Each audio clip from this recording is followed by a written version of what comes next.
Hello everybody, and welcome to the Beyond Two Souls series podcast, a bit of a deep dive. I am Psyguy. The NPCs are off today, and you have me. So, let's go ahead and dive into it. If you've ever heard of games like Heavy Rain or Detroit Become Human, then you probably know the developer, Quantic Dream, and of course its founder, David Cage. They're known for the super narrative driven, which I love, emotional experiences. I'm a narrative gamer. I'm a narrative guy. I love a good story. Loved books growing up. Final Fantasy is one of the reasons I have what I believe is great reading comprehension. So sadly, my ADHD tends to take me off elsewhere when I'm calculating words, so to speak. But Beyond Two Souls, when it came out in 2013 on the PS3, really impacted me because I loved Heavy Rain, and it really got to me. And then I saw Beyond Two Souls. I saw an E3 ad for it, and it grabbed me. Mostly for Willem Dafoe, but also I just loved the way the game looked at the time. And obviously, this game is all about Jodie Holmes. Her life is anything but ordinary. She is physically linked to Aiden, a mysterious entity from birth. The game follows her for about 15 years, so we'll explore what this game is all about and how it was made. The story, definitely the controversies, and if there's a lasting impact. And I'll also get into a little bit of Elliot Page, and we'll go from there. So what's the big deal?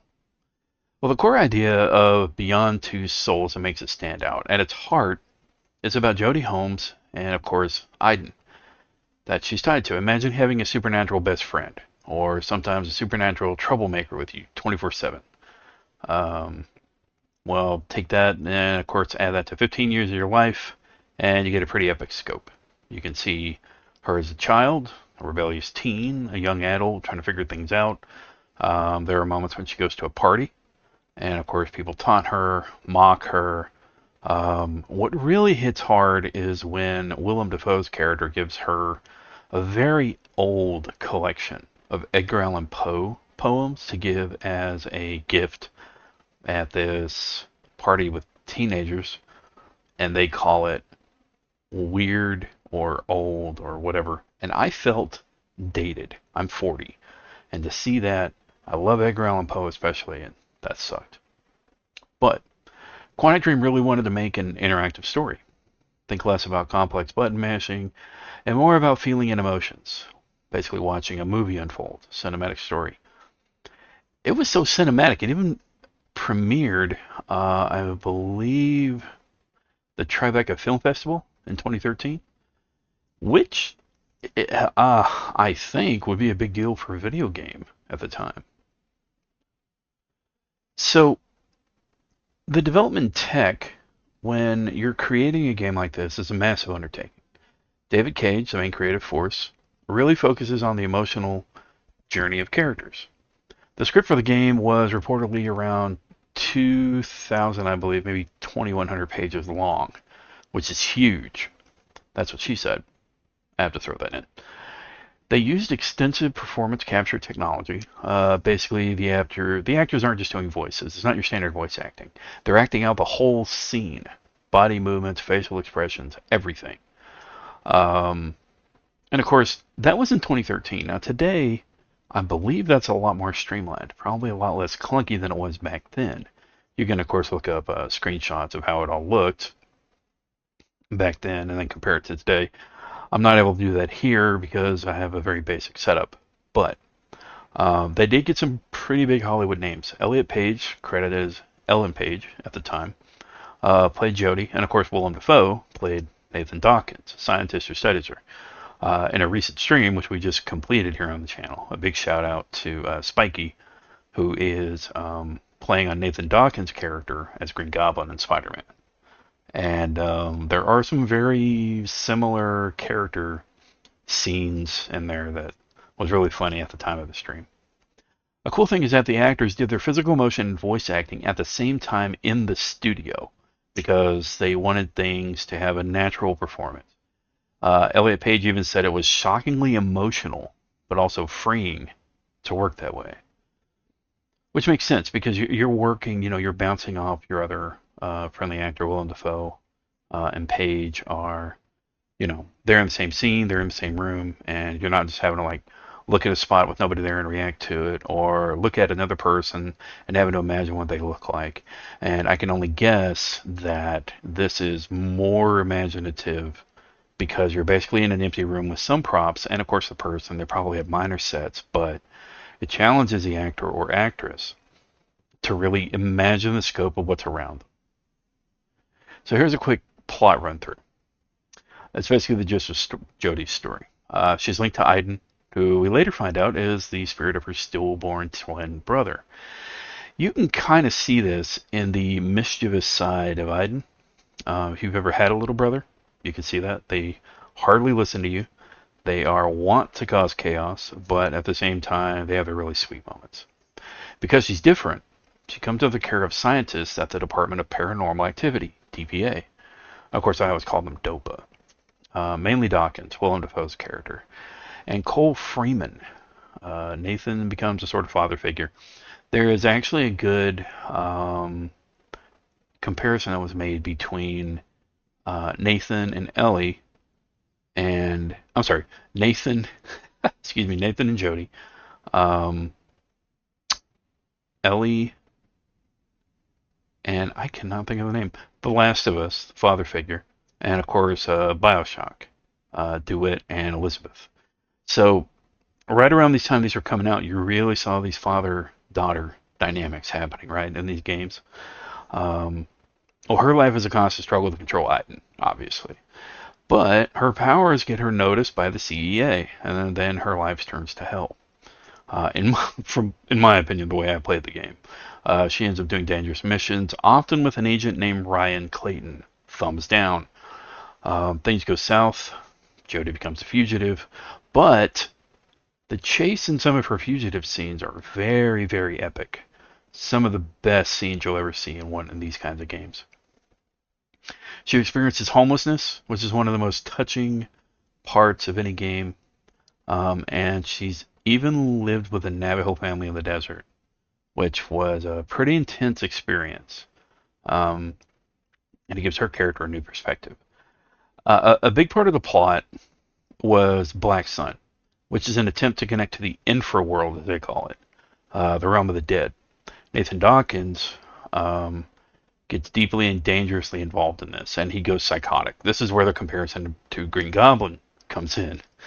And of course, another big shout out to Psyguy because he made these matchups.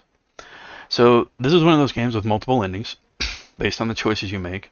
At the end of each chapter, there is also a percentage of how other people did with the various choices that shaped that chapter and eventually the overall ending. She could even die early from the general ending before that a few times. People can get hurt, people can be killed, different choices. You always want to look around you. If you don't, it'll change the way things go or what you can do. So, with all that said, the combat, the way the game played, the story, the actors, how did it do? Well, people had opinions, obviously, just how gamers are. It doesn't look like it was review bombed, much like some games are nowadays. On Metacritic back in the day, it scored around 70 out of 10. Apparently, critics liked, the story and the emotional depth. The performances by Page and Dafoe were huge standouts, obviously. And to note that, I don't believe Dafoe has had any other involvement with game production from that point on. So, but he really made that character. Page, on the other hand, might have. I'm not entirely sure. But the graphics and facial animations were obviously stunning for the time. They do hold up pretty good to today's standards, in my opinion. But there was things about the game that didn't exactly reach people. The gameplay was called passive or quote-unquote tiresome, which I agree with in some regard, because you do have this feeling of like an open world at some point, especially when she's homeless. And there's different things you can interact with. You can play guitar, you can sit down and beg for money, you can stand in front of an event to get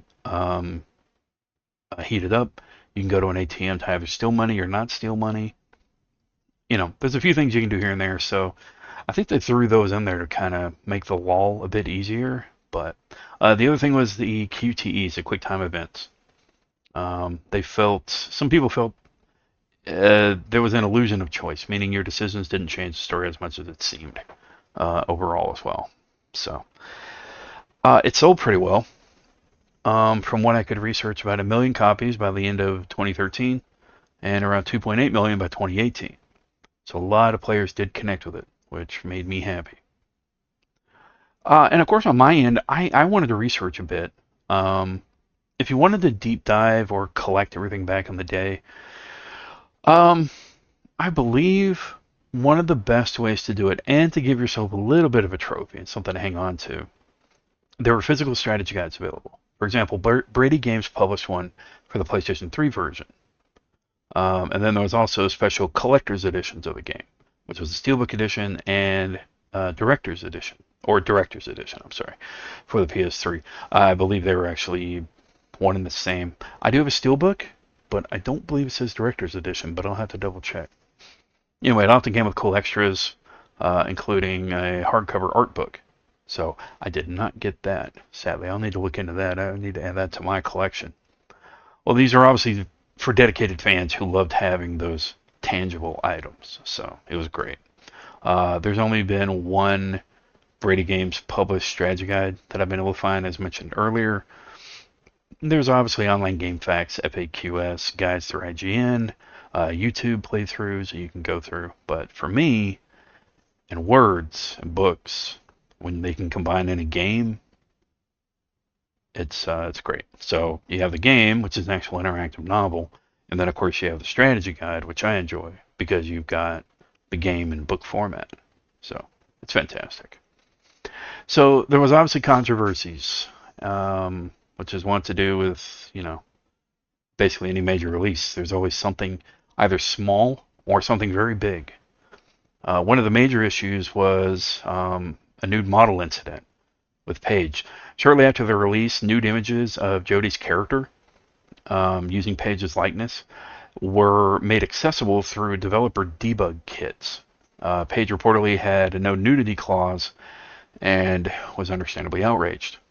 Obviously raised very big ethical questions.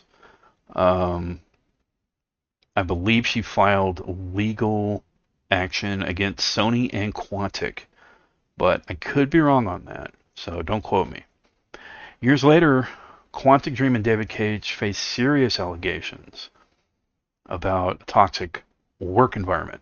There was claims of sexism, I believe homophobia, and racism. There were legal battles, and it definitely impacted the studio's image. The game itself also got some criticism for its handling of sensitive themes like sexual violence. Now, I can't think of any scenes where that would come up. The only thing I think that comes close, honestly, I can't think of any. Although, yeah, nothing hits me. I can't think of anything close to that for sexual violence. I think the only thing that may come close is maybe her training with the CIA at some point. But that's just a guess. So obviously those are tough things to talk about. But sadly, they are part of the conversation when you look back at Beyond Two Souls. So what about legacy, future? Well, after all that, what's the lasting impact? The game definitely pushed boundaries in performance capture and aimed for a huge narrative scale. Jodie Holmes even had a little cameo appearance in Astro's Playroom on the PlayStation 5. Now, I have yet to find her, but I'm working on that. I'm loving Astro's Playroom, and it's fantastic. Actually, I think there's a typo here. Astro's Playroom. That might be different. Anyway, Astro, the game for PS5. It's great. I'm still collecting trophies.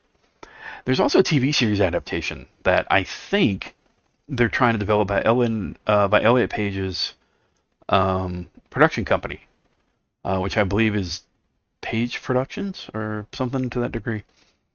David Cage seems enthusiastic about it, which, years later to see, I don't know if they're working together, but it's really cool to see even past controversies can help people rework together. Although an interesting challenge for the TV show is that when you look at how the game is built and how the characters interact with the labs, the supernatural aspect, the female protagonist, you get vibes of Stranger Things.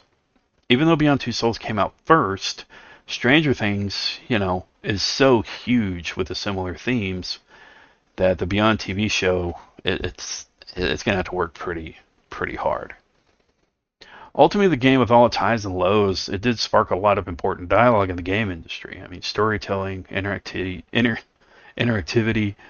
actor rights, workplace ethics with controversy, how to handle sensitive topics responsibly. I think I would argue probably the early 2000s up to about 2015 was really kind of an eye-opening era. And I think that's really when you start to see the rise and the influx and the growth of the so-called woke mentality, which to me is not a bad thing. Woke has so many various definitions; it gets manipulated, muddled. But what I see it as is an eye on progress, an eye on making society more accepting to ideas and types of people, who they are, so on and so forth. And so I think that really kind of came out of this. And I think it helps. But again, that's just one YouTuber's opinion. So it was ambitious, excuse my speech impediment, emotional, obviously very visual and visually impressive. And for me, a memorable experience. But it also had gameplay that, didn't click with anybody and was surrounded by obviously some serious controversies. But it's one of those titles that shows how complex making big cinematic games can be. And it definitely left its mark, despite the controversies. But it did spark conversations that are still relevant today. And you can always do some deep critical thinking on it. If you know the story and play through it, I definitely recommend it. Just keep in mind that it was created at a time when studios in the gaming industry and Hollywood, things were a bit different. And it's always positive to keep an open mind with these things. One other thing of note, and if you go and read reviews about this, especially the original, the way the story flowed is that it jumped between different sections in Jodie's life, and it could be confusing. If you are going to play it, play the remastered version, because they have provided a more focused timeline to where it's her as a kid, as she grows up. There is one or two jumps back to a memory, but it helps a lot with that remix they did. Well, that's it. That's all I can think of. I hope y'all enjoyed this. The NPCs are, like I said, a bit of on holiday. I'm trying to do these podcasts along with them. People are either liking them or loving them. I hope people are enjoying them. But thank y'all for listening. If you are listening, let me know your thoughts on Two Souls. I have a couple of friends that watch the YouTube channel that they're big fans of it and love it. There's also some people that I got a DM in Discord stating that while they enjoyed me watching it, because of the controversies, they decided to never play it. So I won't obviously give any names, but I definitely respect how they feel about it. So it's good to get that input and opinions. So anyway, until next time, stay safe, stay sane. Remember, you're awesome. Never let the world tell you otherwise. See ya.